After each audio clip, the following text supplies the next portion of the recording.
ভালো আছো, সুস্থ আছো। আমরাও বেশ ভালো আছি। তো আজকে তো রবিবার, ঘুম থেকে উঠতে অনেকটাই দেরি হয়ে গেছে। আর রবিবার মানে তো জানোই অনেকটা দেরি হয়ে যায়।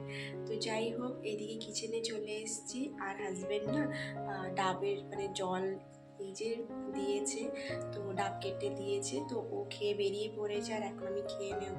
আর সকাল সকাল আজকে কিন্তু চা না খেয়ে ডাবের জল খাবো। তো প্রচুর গরম পড়ে গেছে, প্রত্যেকদিন যদি ডাবের জল খাওয়া হয় তাহলে খুবই ভালো। আর যাই হোক, এখন সমস্ত কাজ শুরু করব। তো মেয়ে তো ওইদিকে ঘুমাচ্ছে।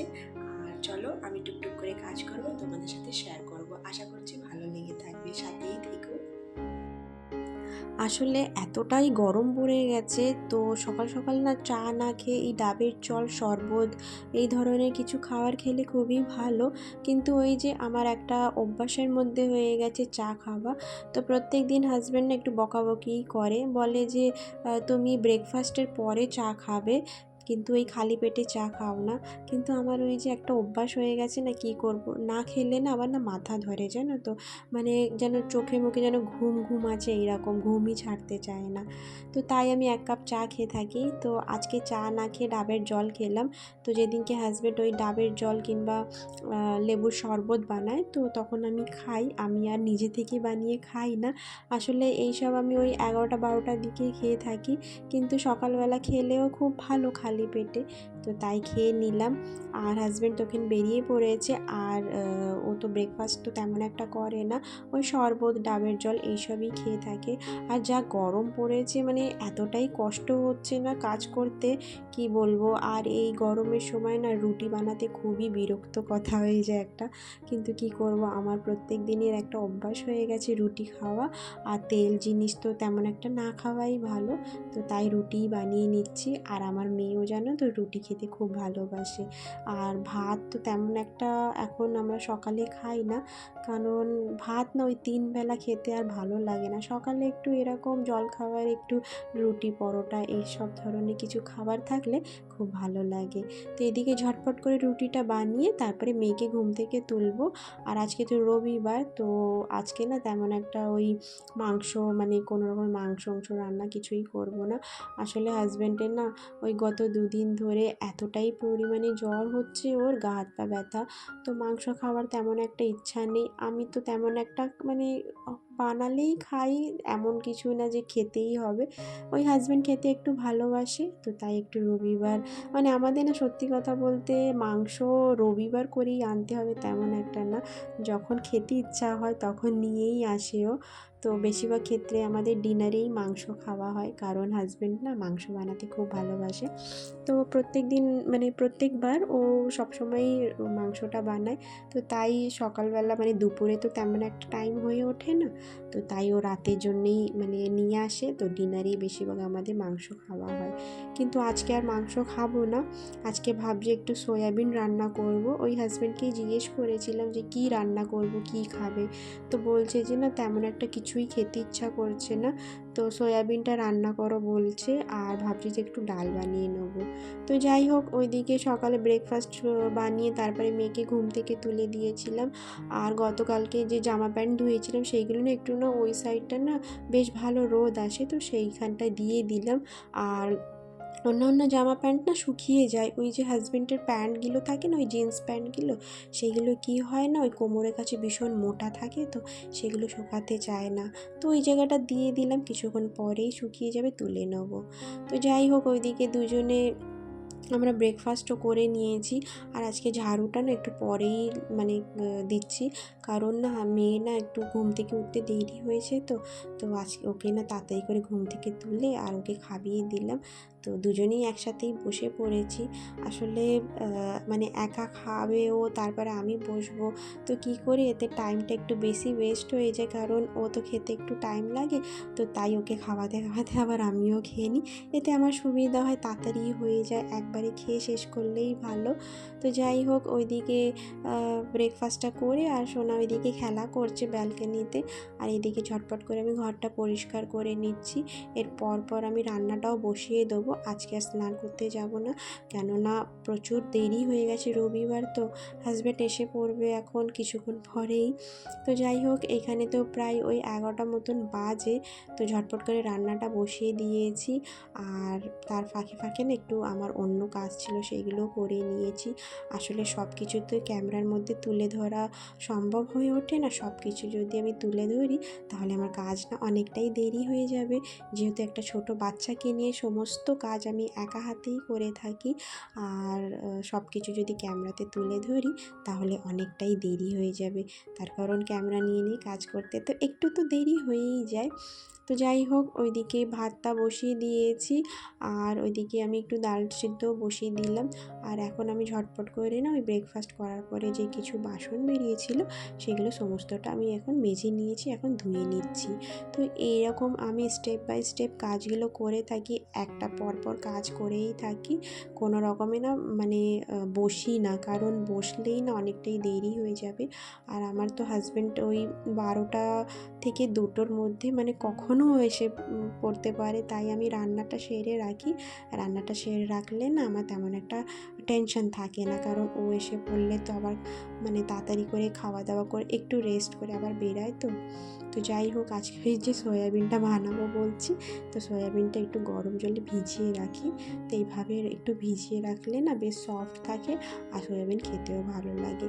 অনেকে দেখেছি সয়াবিনটা ফুটিয়ে নেয়, বলে যদি একটা স্মেল থাকে কিংবা সফট হওয়ার জন্যে, কিন্তু আমি সত্যিই বলছি কোনো রকমে আমি ফোটাই না, এইভাবেই গরমে জল দিয়ে রাখলে না মানে গরম জলে এরকম একটু কিছুক্ষণ রেখে দিলে না বেশ ভালো সফট থাকে। আমি প্রত্যেকবার এইভাবেই বানাই।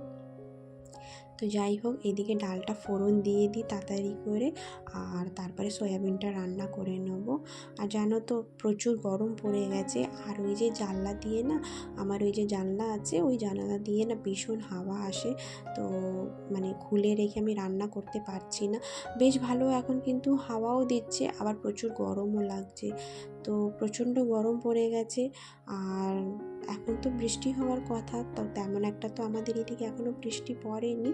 তো মাঝে মধ্যে না হচ্ছে, কিন্তু অনেক দিন ধরে এখন একটু গরম লাগছে। আসলে এখানে অন্য অন্য আইল্যান্ডে না বেশ ভালোই বৃষ্টি হচ্ছে, এদিকে তেমন একটা বৃষ্টি হচ্ছে না। আর আমাদের এদিকে তো গরমকালে এতটাই জলের প্রবলেম হয়েছে কি বলবো, অনেকটাই কষ্ট হয়।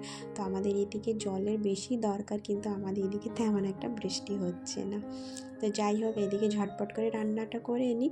আর সয়াবিন এই দেখো একটু না মানে হলুদ গুঁড়ো দিয়ে না এরকম ভেজে নিই, তো খুব ভালো হয়, মানে কোনো রকমে স্মেলও আসে না, আর সয়াবিনটা সফট থাকে। আমি এইভাবেই রান্না করে থাকি, আর একটু হলুদ গুঁড়ো দিলে না কালারটা বেশ ভালো থাকে। আর খুব সুন্দর করে ভেজে নিয়েছি, না ভাজলে না আবার একটা স্মেল লাগে, তো আমি সয়াবিনটা এইভাবে ভেজেই রান্না করি। কিছু না ওই যে এর পর একটা একটা করে সব সবজি ভেজে নেবো। আসলে না ওই গাজরটা না দিতাম না, কিন্তু মেয়ের জন্য কি হয় একবারেই যা তরকারি বানাই না আমি মেয়ের জন্যে ভেবে বানিয়ে নিই, খুব একটা ঝাল দিই না, আবার খুব কমও ঝাল দিই না, মোটামুটি ঝাল দিই, যেন মেয়ের এই তরকারি দিয়ে একটা অভ্যাস হয়ে যায়, যেহেতু এখন বড় হচ্ছে, ও 4 বছর হয়ে গেছে। তো এখন আমরা যেই রান্নাটা করি সেটাই আমি না চেষ্টা করি যে সোনাকেও খাওয়ানোর, কারণ আলাদা করে রান্না করে খাওয়ানো না ওতে কী হয় আমরা ঝাল কম দিয়ে দিই, তখন না বাচ্চাদের একটা না অভ্যাসও খারাপ হয়ে যায়, মানে ওই ঝাল খাওয়ার অভ্যাস থাকবে না। তো তাই আমি এমন কিছু রান্না করি যেন সোনাও খেয়ে নেয়, যেহেতু সয়াবিন খাবে না, ওকে মাঝে মাঝে ভাতের মধ্যে না লুকিয়ে দিতে হবে, খেতেই চায় না জানো তো।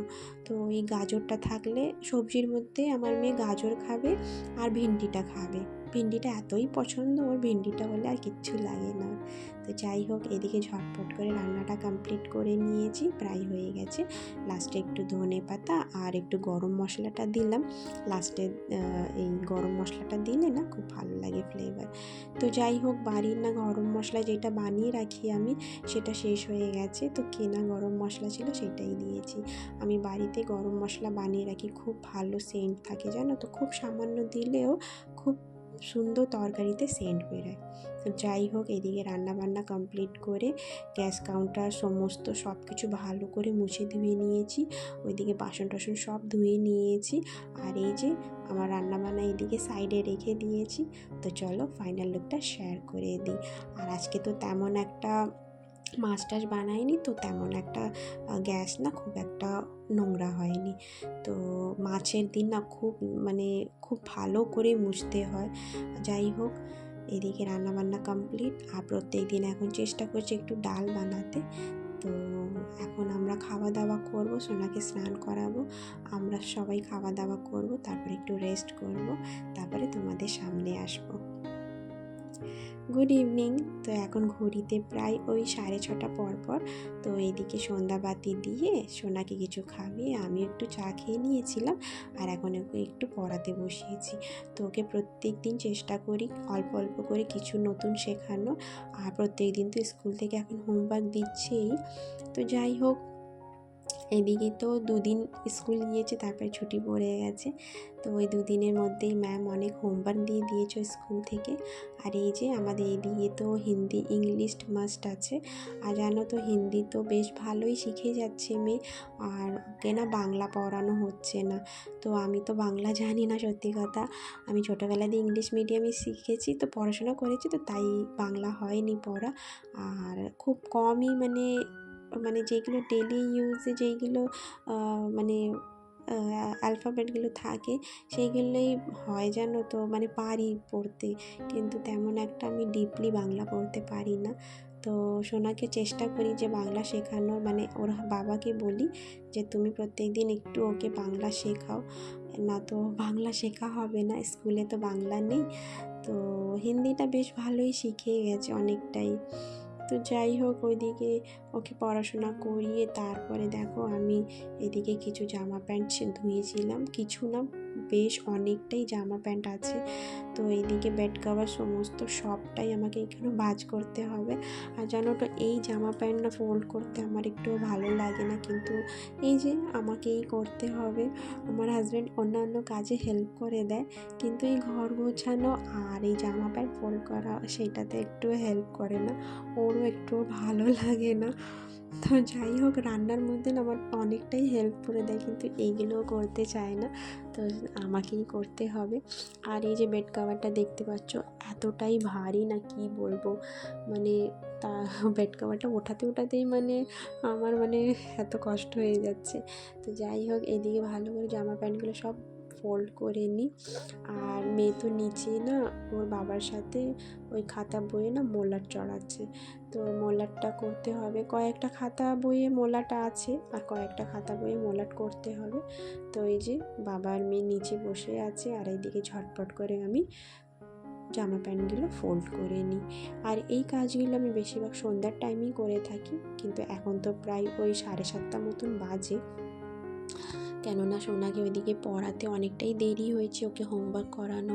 আসলে বাচ্চাদের তো একটু টাইম লাগে, সব জিনিসেই ওদের শেখানো, ওদের কোনো কাজ করে দেওয়া, ওদের সাথে যেরকম স্নান করানো, খাওয়ানো, সবটাই একটু টাইম লাগে। তো ওকে পড়াতেও একটু টাইম লেগেছে। তো যাই হোক, সমস্তটা ফোল্ড করে নিই, তারপরে সমস্তটা জায়গার মতন রাখবো। আর এখানে অনেক জামা প্যান্ট আছে, হাজব্যান্ডের প্রচুর জামা প্যান্ট আছে, ঘরের জামা প্যান্ট, ওইদিকে বেড কভার সমস্তটা, এইদিকে কিছুটা আমি অফ ক্যামেরাতে করে নিয়েছি, কারণ সবটা দেখাতে গেলে না ভিডিওটা অনেকটাই বড় হয়ে যাবে, আর এই ফোল্ড তো কী দেখাবো আর। তো যেটুকু দেখাতে পেরেছি আমি দেখালাম। তো যাই হোক, সমস্তটা এখন জায়গার মতন রাখবো, কিছুটা আলমারিতে রাখবো, আর কিছুটা ওই যে আমার ছোটো মতন কাপবোর্ড আছে সেটাতেই রেখে দেবো। তো চলো, আজকেকার ভিডিওটা এই পর্যন্তই রাখছি। কেমন লেগেছে অবশ্যই কমেন্টে জানিও। যদিও একটু ভালো লেগে থাকে একটা লাইক দিও, আর যারা নতুন বন্ধুরা আছে চ্যানেলটিকে সাবস্ক্রাইব করে আমার পাশে থাকতে পারো। দেখা হবে নতুন ব্লগে, ততক্ষণ সবাই ভালো থেকো, সুস্থ থেকো, টাটা, গুড নাইট।